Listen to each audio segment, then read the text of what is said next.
Good morning. Good morning. So listen, I'm working on cutting out sugar, and so I used to, well, all the time. This is my bottle of honey, right? So big old bottle of honey. So I'm definitely use a lot of honey. Excuse me. So somebody had suggested to replace honey with butter in my coffee. So check this out. So I've got butter in my coffee. So it's the first time I put butter in my coffee, so we're gonna check this out. But I bought this butter. This is actually some Amish butter from Walnut Creek. But just trying this Amish butter, and so we'll see. Wow, it's like turning like, look at that. Look at, I don't even know how this is going to taste. Butter instead of honey. So we'll see.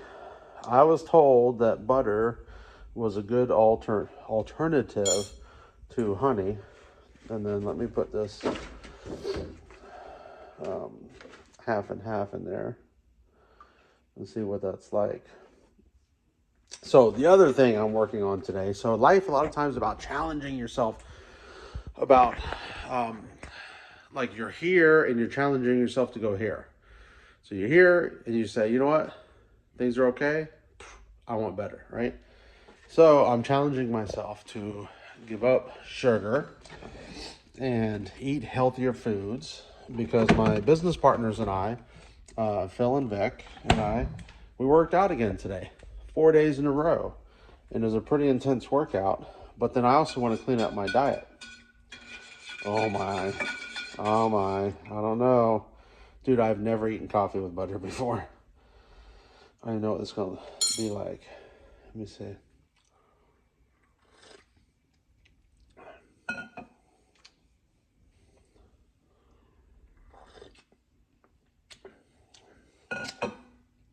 I mean, truth be told, it tastes a little bitter, but it's drinkable. So I guess that's the big thing. It is drinkable.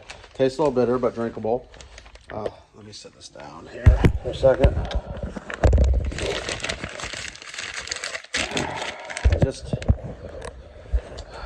I mean, I usually drink coffee for the cream and sugar. I'm not even drinking coffee for the coffee. I mean, have you ever drinking black coffee before?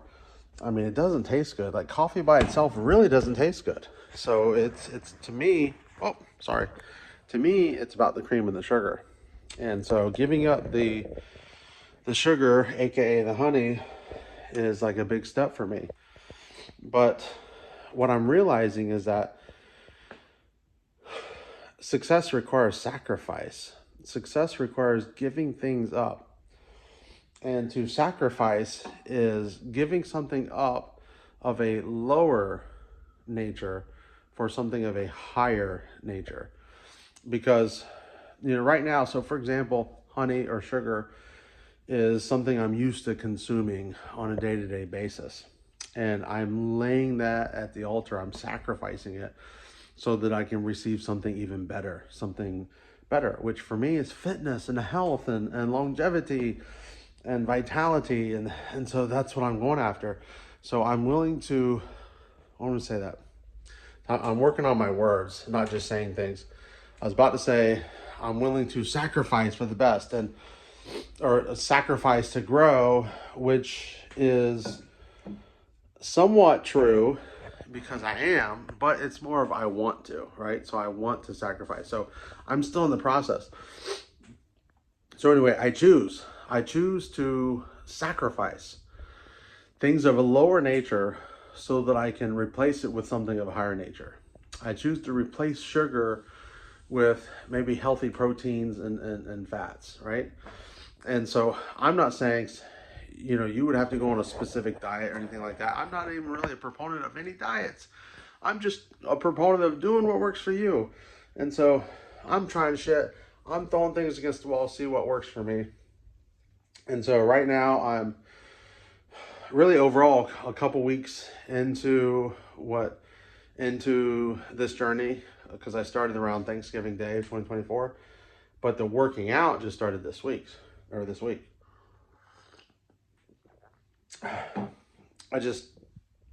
So today is a day of sacrifice. Like sacrifice all that good stuff. Like sacrifice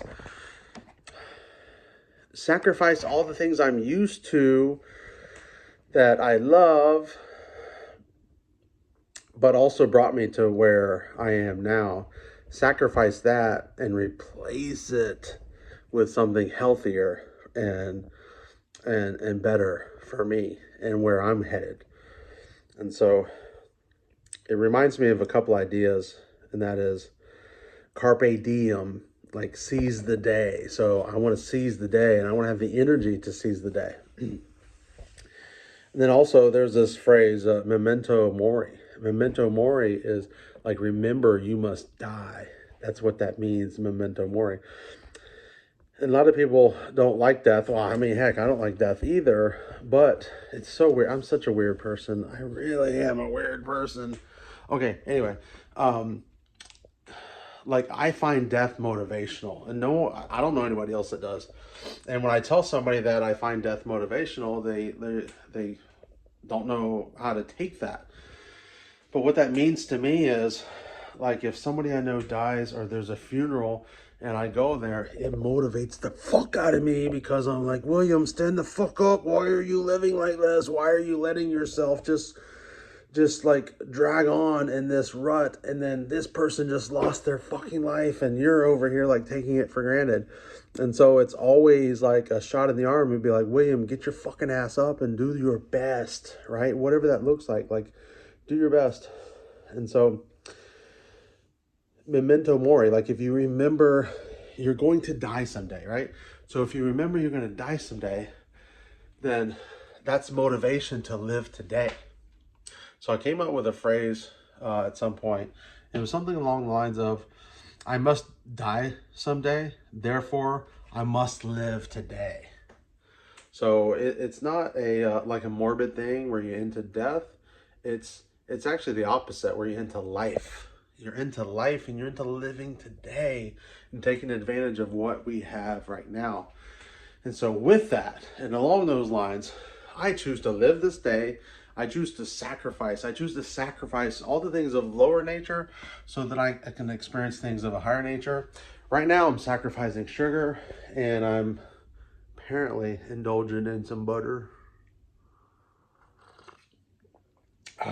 in the coffee. So we'll see how it goes. Hope you have a wonderful day.